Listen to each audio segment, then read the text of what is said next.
And the sons of Noah that went forth of the ark were Shem and Ham and Japheth. And Ham is the father of Canaan. These are the three sons of Noah, and of them was the whole earth overspread. And Noah began to be a husbandman, and he planted a vineyard. And he drank of the wine and was drunken, and he was uncovered within his tent. And Ham, the father of Canaan, saw the nakedness of his father, and told his two brethren without. And Shem and Japheth took a garment and laid it upon both their shoulders and went backward and covered the nakedness of their father. And their faces were backward, and they saw not their father's nakedness. And Noah awoke from his wine and knew what his younger son had done unto him.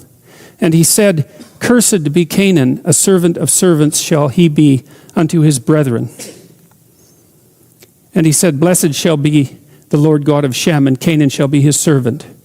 And God shall enlarge Japheth, and he shall dwell in the tents of Shem, and Canaan shall be his servant. And Noah lived after the flood 350 years, and all the days of Noah were 950 years, and he died. And the whole earth was of one language and of one speech. Okay, so I remember thinking about this story. It's got to be 30 years ago. And I think the meaning of the story stood out for me. Sometimes, when you read complicated material, sometimes a piece of it will stand out. It's, for some reason, it's like it glitters, I suppose. That might be one way of thinking about it. You're in sync with it, and you can understand what it means. I've really experienced that reading the Tao Te Ching, which is a document I would really like to do a lecture on at some point. Because some of the verses I don't understand, but others stand right out and I can understand them. And I think I understood what this part of the story of Noah meant. And I think it means, we talked a little bit about what nakedness meant in the story of Adam and Eve. And the idea essentially was that to know yourself naked is to become aware of your vulnerability, your physical boundaries in time and space, and your fundamental physiological insufficiencies as they might be judged by others. So there's biological insufficiency that's sort of built into you because you're a fragile, mortal, vulnerable, half-insane creature, and that's just an existential truth. And then, of course, even merely as a human being, even with all those faults, there are faults that you have that are particular to you that might be judged harshly by the group. Well, will definitely be judged harshly by the group.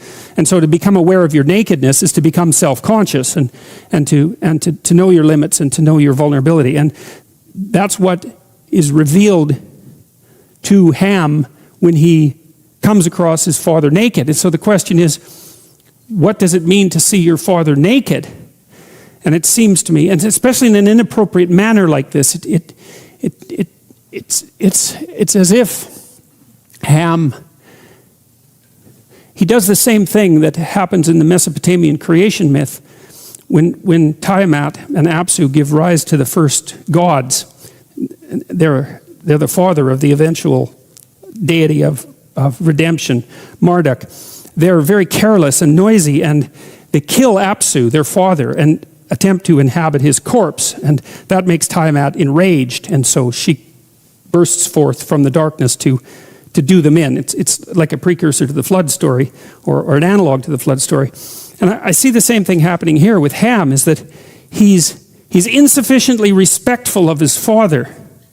And the question is exactly, what does the father represent? And you could say, well, there's the father that you have, and that's a human being, that's a man like other men, a man among men, but then there's the father as such, and that's the spirit of the father. And insofar as you have a father, you have both at the same time. You have the personal father that's a man among other men, just like anyone else's father. But insofar as that man is your father, that means that he's something different than just another person. And what he is the incarnation of the spirit of the Father.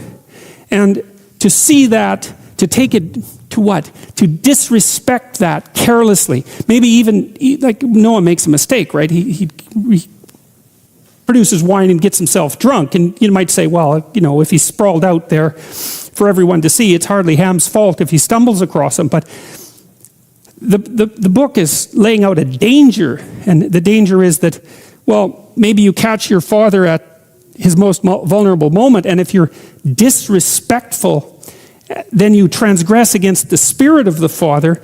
And if you transgress against the Spirit of the Father and lose respect for the Spirit of the Father, then that is likely to transform you into a slave.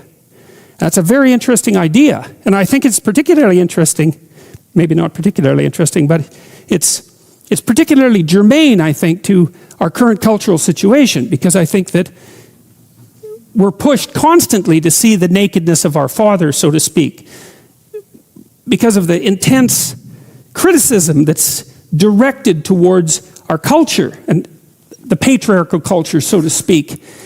We're constantly exposing its weaknesses and vulnerabilities and, let's say, nakedness.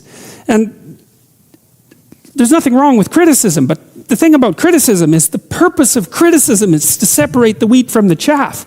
It's not to burn everything to the ground, right? It's to say, well, we're going to carefully look at this. We're going to carefully differentiate. We're going to keep what's good and we're going to move away from what's bad. But the point of the criticism isn't to identify everything as bad. It's to separate what's good from what's bad so that you can retain what's good and move towards it.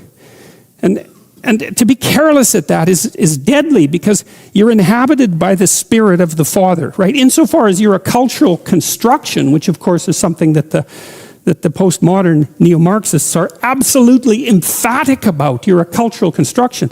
Insofar as you're a cultural construction, then you're inhabited by the Spirit of the Father. And to be disrespectful towards that means to undermine the very structure that makes you not all of what you are, certainly not all of what you are, but a good portion of what you are, insofar as you're a socialized cultural entity.